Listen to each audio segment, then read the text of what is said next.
guys, how's it going? Eli here, back with another video where today we're going to be having a conversation about some pretty big news in regards to PSA finally opening their value service level up. Without further ado, let's jump into it. So, as always, getting out of the way, we do weekly giveaways. All you have to do to enter is be subscribed and then leave a like and comment down below on any of the videos we post each and every week, Monday, Wednesday, Thursday, and Friday. Of course, these are all pre-recorded videos. And you can comment and like on any of them, and you can comment on like on all of them. So multiple opportunities to enter, and then 3 winners will each be receiving 12 Astral Radiance packs.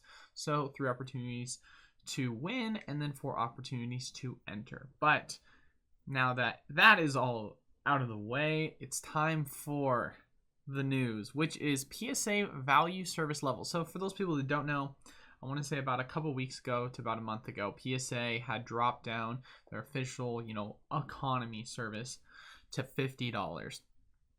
And they had been doing like event type stuff for $50, but they hadn't dropped an official economy service. $50 in my opinion, at the time, not worth it.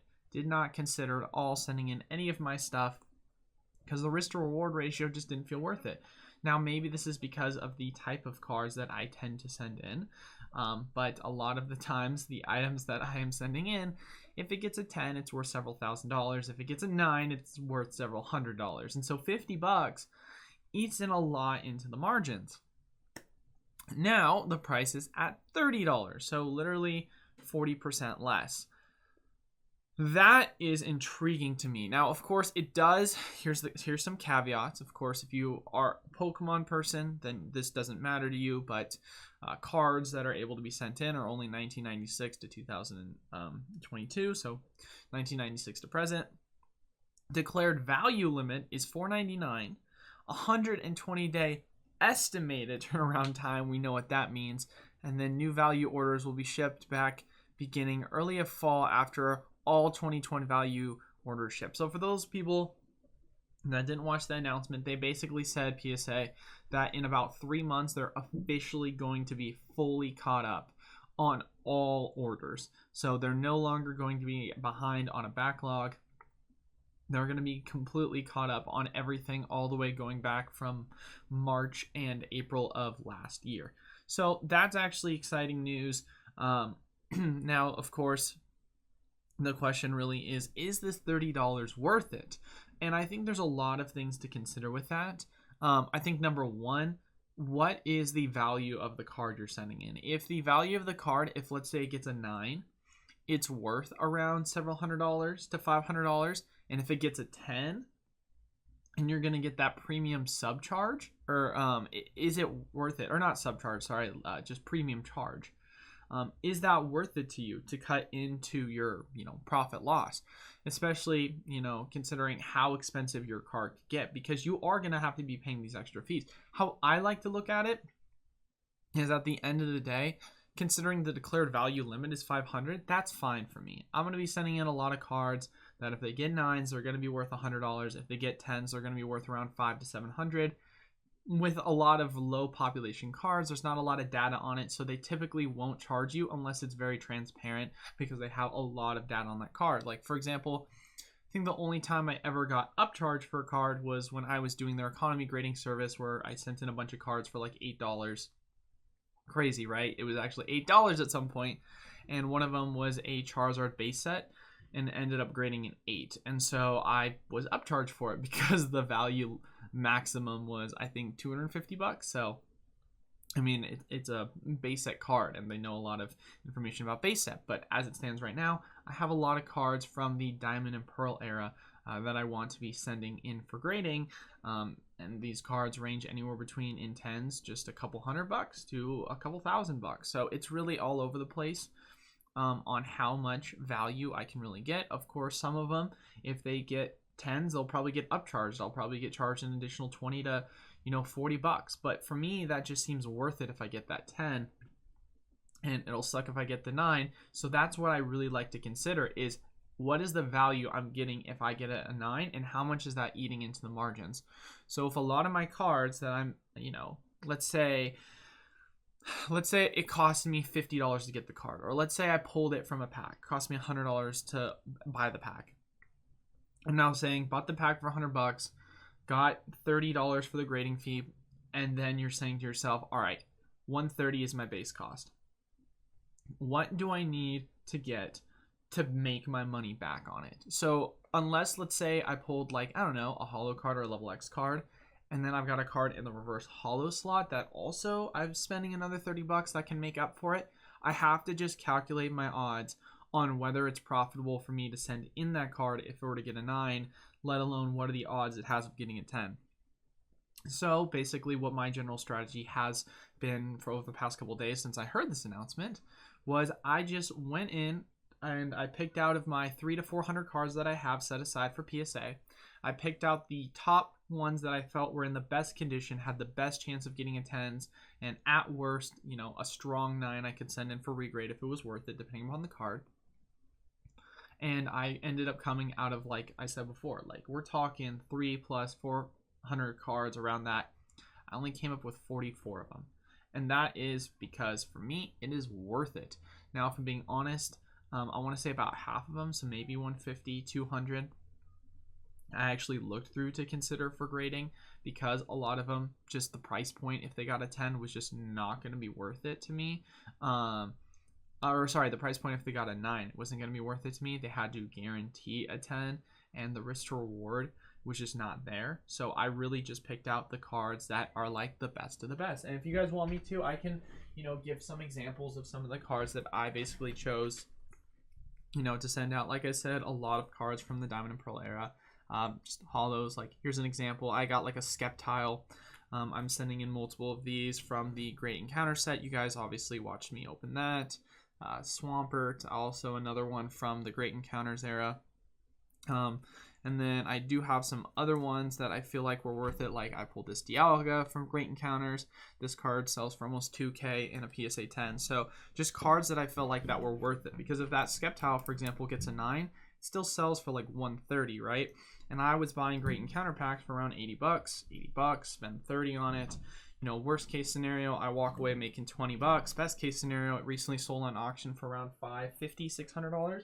So best case scenario, I walk away 5xing my money. So for me, at the end of the day, the risk to reward ratio is just so much greater when I send in cards like that versus if I set one in that's not going to hit that cap. And of course, that's my dollar cost average value that I'm getting off of opening packs. If you aren't opening packs, then obviously it's a completely different argument. If you're someone, for example, let's say that is just buying cards raw and you're able to get it for less, or you get it for around the same, however much you're buying it for, that's a completely different situation. So that's one other thing I would say you have to really be able to consider. That is just my kind of personal take and strategy I'm going to have when sending it in for those people that are sending it in, because I do think that if you do have those cards that, like I just mentioned, I think $30 is definitely a pretty good price. Now, of course, it says 120-day estimated turnaround time. If I'm being completely honest, my expectation is it's more likely to be 6 to 8 months, if not later. So I think they're underquoting it, but who knows? We have absolutely no way of knowing. Like I said, they're going to get caught up in 3 months, and basically they'll start the grading process on your cards 3 months later after they're done getting all caught up. So in other words, the quote-unquote turnaround time is actually 1 month, considering the overall demand right now is just of back orders. So we'll see what ends up happening with that. But obviously this is available June 9th. So, today's Wednesday. That's going to be dropped officially tomorrow. I think you do have to have a membership, and that's another thing to consider. I still have a PSA membership from 2020 because it kept getting, extended because they closed down. Because of that, the overall, time I have left is about 90 days before I officially am out of my membership. And if I want to renew it, I think it's like $150, $250, depending upon which one I ended up getting. I have to calculate to myself, is it worth it for me to send it in now with that $30 price point? Or would it be more worth it for me if I were to, let's say, wait, renew it, and hypothetically the price drops down to $20, $25? For me, I calculated the fact of the matter. I'm sending 44 cards. Let's say it goes down to as low as $10. I'm saving 10 bucks at that point. That's $440 that I'm having saved. And of course, however, if I'm paying the most expensive option, I'm paying $250 for the membership. So all in all, it's about $190 is what I'm saving, which, in my mind, it's not a crazy amount. It's not like a crazy amount to where I'm willing to just wait around and take that risk, because at the end of the day, I'd much rather send my cards in now while I have that opportunity than wait around and then just send in the other cards if I can get it to $20. And that's if it goes to $20. That's the risk too. Because if I really want to, I could wait 3 months until the last 5 days before I run out of my membership, send it in, and then all of a sudden, basically, hypothetically speaking, there's a chance that it drops. And I could play that game, or I can just send it in now so I can have my cards hopefully get turned around sooner, theoretically, because I'm sending them in sooner. So, trying to decipher that and whether it's worth it for myself. And then, of course, as well, on top of that, let's say that I do decide to renew it and just wait and be patient, and it ends up being dropped only $5, right? And you're talking about I'm sending in these 4 cards, $5. That's $220. I'm actually losing 30 bucks at that point. So the risk to reward is just not that great for me. I honestly, I could see them totally dropping it to 20. I think the lowest I would ever see them drop it to, in my honest opinion, is 15. I don't think we'll ever see anywhere below that. 15 even seems like a stretch and unrealistic. I think 20 is the most realistic. But for me, taking that chance of saving, 190 bucks, I think is what I said, it's not worth it for me, because the downside is just greater than if I were to spend 190, especially considering, sure, you're going to say that's going to cut into my margins, but a lot of my cards, if even one of them hits a 10, it's like jackpot. It's like, all right, if this card hits a 9, that's fine, I'm making a couple bucks. If this card hits a 10, congratulations, I just 4 or 5x'd all my investment that I had towards this card. So that's kind of some of the things that I'm really starting to weigh out. And like I said, for those people that are wanting to send their cards into PSA, and they're saying to themselves, Eli, I have a bunch of ultra modern cards I want to get graded. There's a chance of it getting a 9 versus a 10. Now's the time to really be able to calculate what is the value that you can get from this. And so let's just go to Pokedata.io because I know a lot of you guys love sending in cards for ultra modern. But let's just take a look and do some calculating on, let's say, an Umbreon, for example. Let's say that you pulled an Umbreon from Evolving Skies. If we want to go through and take a look at the value of the 10 obviously is around 674. Here, we'll throw up in the raw. So the raw you can get for around 313, and the 10 you can get, or the 9 you can get for 395. The value of the 10 is 674. I'm just telling you right now that if you want to send in your card at this $30 price point, your risk to reward ratio becomes that much greater. Because of the fact that you're spending 30, let's say you're buying the card for, literally, let's say you're buying it for 350. You're still walking away with a profit. And if you get a 10, then you're walking away with a profit. Now, here's the problem. There's a lot of people that are going to be having that same mentality and are going to be looking at the numbers the same way that we are currently looking at it right now. So you have to also weigh out to yourself, if I were to do this, what are the chances that a bunch of other people start doing this? Because there's only 84 in a PSA 9 right now. And if that number were to increase, then you're going to see the price of this drastically drop to the point of where, you could see it crash. And what could be even crazier is you say to yourself, well, Eli, what's to say it would end up crashing because the price of raw is worth so cheap. But what happens if, and this is just a hypothetical, this is a question that could be very interesting. What happens if the supply of the PSA 9 gets so great that the population gets driven down or gets brought up so high that it brings down the price to the point of where it's below raw? That is a crazy thought to think about, that you could get a PSA 9 graded card cheaper than a raw card, and that'll be something that'll be very interesting to kind of see. Time will tell with that. We can of course take a look at the Rayquaza and see around the same thing, because here's the deal, guys, a lot of these cards are already really close to that PSA 9 price. For example, we go right now, 219 is 227 is the raw price. Um, versus the TCG market player price is 219. So you're telling me that the margin for error on this is terrible. So if you're going to send in your cards and you're going to want to take these risks, like we were looking at with the Umbreon, take the risks on the ones that I think give you the most profit. Just look at what the 9s are, look at what the 10s are, and look at what it's worth it.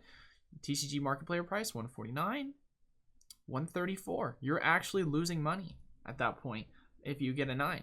So the Umbreon was a good, obviously, risk reward as we were deciphering. Rayquaza is not, Sylveon's not. I mean, we can each, we can go through and waste a bunch of time, which we're not going to, but we could have hypothetically gone through and just look at a bunch of other cards and kind of see. But I digress with that. The point that I'm basically trying to make for those of you that are trying to send in Ultra Modern cards, really just two things to consider. One, what's the current PSA 9 price?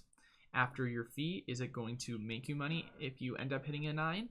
And what's your level of confidence in a 10? Because at the end of the day, you've got to be able to calculate that risk to reward for yourself.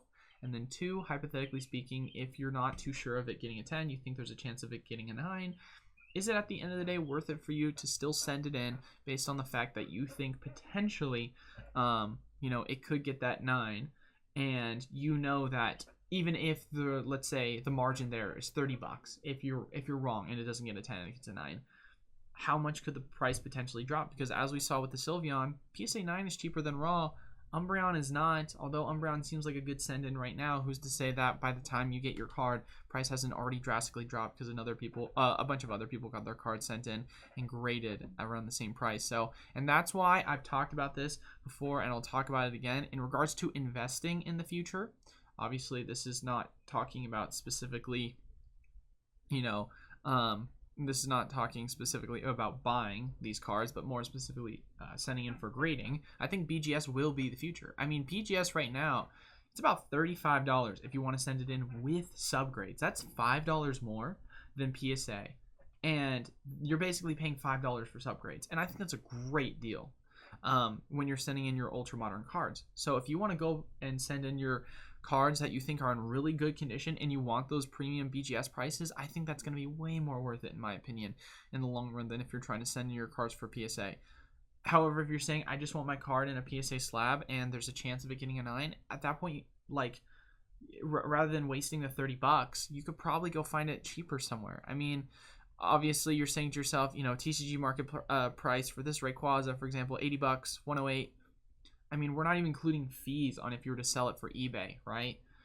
Like, you're talking $30. You're basically breaking even, if not losing money, if you're trying to get value off of it. And the PSA population report on the 9s and the 10s are only going to go drastically up versus BGS. It's going to take a lot more time for it to go up because they do grade a little bit harsher. So these are just a lot of things really to consider that I want you guys to think about when you do see the excitement around this $30 price point.